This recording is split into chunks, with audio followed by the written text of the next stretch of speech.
Poštovani gledalci, dobro vam veče iz studija televizije Jasta iz najnovijeg izdanja emisije Da vas pitamo. Na samom početku pozdravit ćemo naše sponzore.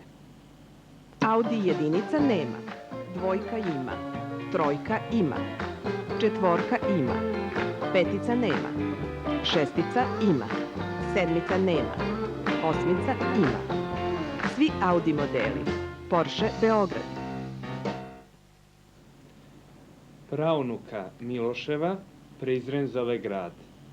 Sa unukom Lunjevice Srbinov je nad. Evo, poštovani gledalci, emisiju smo počeli pomalo neuobičajeno. Moji i vaši gosti večeras, dr. Stojan Hadži Adašević, svima nama poznat iz emisije koja je nosila naziv Da li Srbi izumiru, i naš mladi gost Vidan Bogdanović, član pozorišne trupe, jedne jako interesantne, pričat ćemo možda malo i o tome ako stignemo večeras. Inače, zaljubljenik u srpsku istoriju i njen revnosni proučavalac. Verovali ili ne, večeras ćemo pričati o dinastiji Obrenović. Ne kažem uzalud verovali ili ne, jer se o Obrenovićima odvajkada u Srbiji malo pričalo, bar od onda od kada mene pamćenje služi, a verujem i vas. Ja se nadam da će vas upravo Obrenovići, a i moji dragi gosti večeras zainteresovati da i večeras sve tamo negde do 22 sata budete na kanalu naše televizije, naravno uz emisiju Da vas pitamo. Evo da vas pozdravim, vi ste pozdravili gledaoce, naravno ovim lepim stihovima. Doktore, dobrodošlica još jednom u ovu emisiju. Još bolje vas našao. I nadam se da će biti ovako, gledaoci ima zadovoljstvo, prošli put je ona emisija imala dobar odziv. Obećali smo im da ćemo se još družiti, ne sluteći da će nas spojiti dinastija Obrenovića. Evo, danas. Hvala na pozivu i gledat ćemo da opravdamo poverenje vaše i poverenje vaših gledalaca da ga opravdamo. Gospodine Bogdanoviću, rekoh u uvodu, zaljubljenik u srpsku istoriju, sa puno elana je izučavate, član ste jedne pozorišne trupe, takođe ste zaljubljenik u jezike, pa puno razloga da naši gledalci večeras čuju i vašu priču o dinastiji Obrenovića.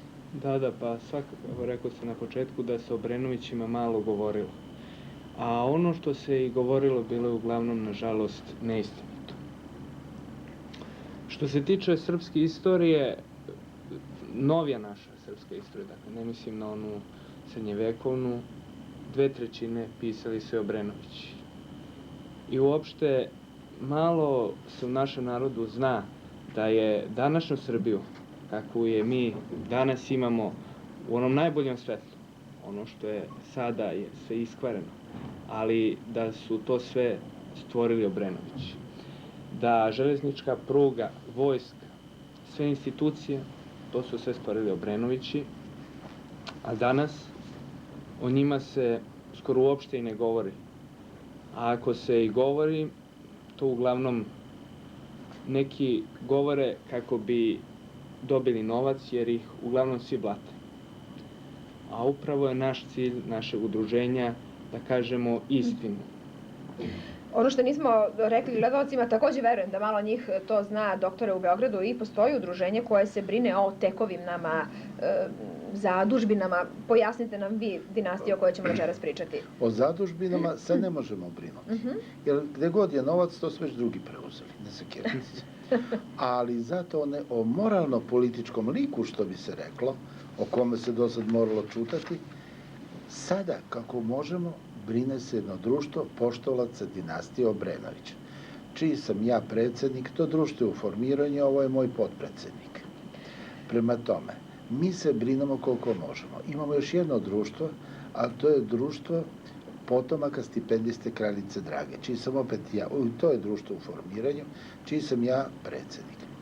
Naš je cilj da srpskom narodu kažemo stvarno kako je bilo, da jedanput skinemo jednu ljagu sa jednog dela srpske istorije i da je prikažemo stvarno, podvlačim, kako je bilo.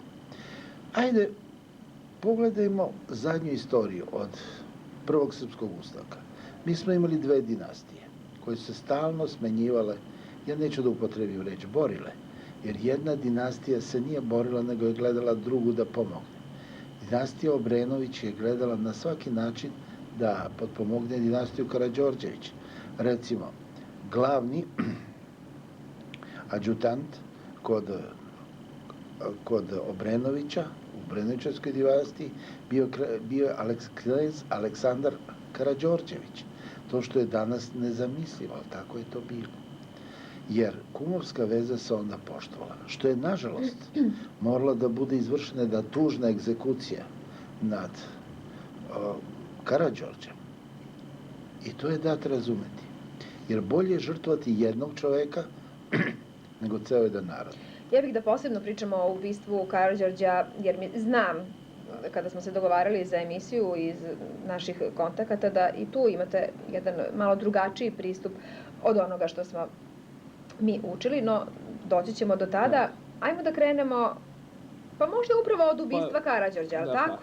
Jer od ubistva Karađorđa i kreće vladavina praktično Obrenovića.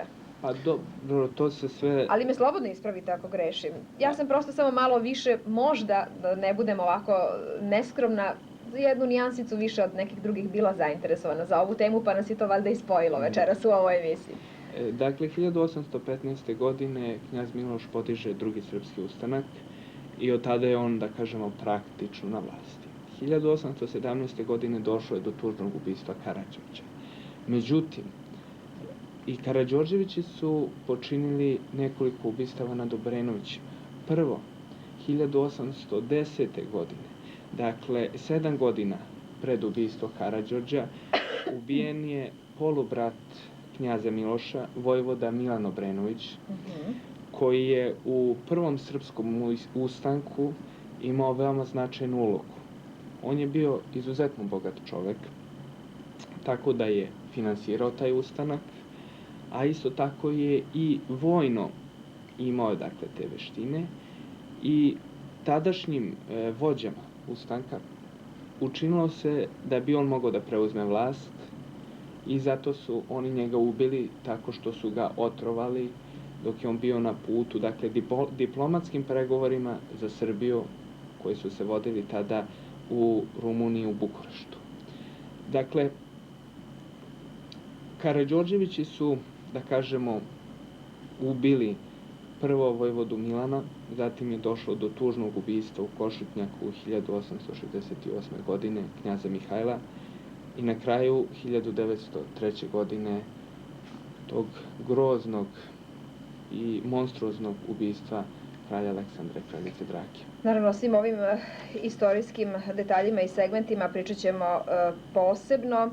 Ono što možda takođe malo znamo, a to je ta priča o Radovanjskom lugu, o crkvi Pokajnici i o crkvi Zahvalnici. Da, pa evo ovako, dakle... Što može na neki način da, znate, opravda sada tu vašu priču i da možda na neki način stvori drugačiju sliku. Da, pa znate kako, kada je ubijen Karađorđe u Radovanjskom lugu 1817. godine, postojale su priče kako mu je odseknuta ne samo glava, nego kako su mu odsečene i ruke i noge i kako su nad njegovim telom vršene raznorazne svireposti. Međutim, kada je građena Opljačka crkva, dakle zadužbina kralja Petra Karađorđevića 1921. godine, i kada je telo Karađorđa preneseno u tu crkvu, oni su mogli veoma jasno da vide da, dakle, njemu nije bilo odsečene noge, ni ruke i tako dalje, kao što se priča, a između ostalog ja bih hteo da kažem da, dakle, knjaz Miloš je kako bi okajao sve te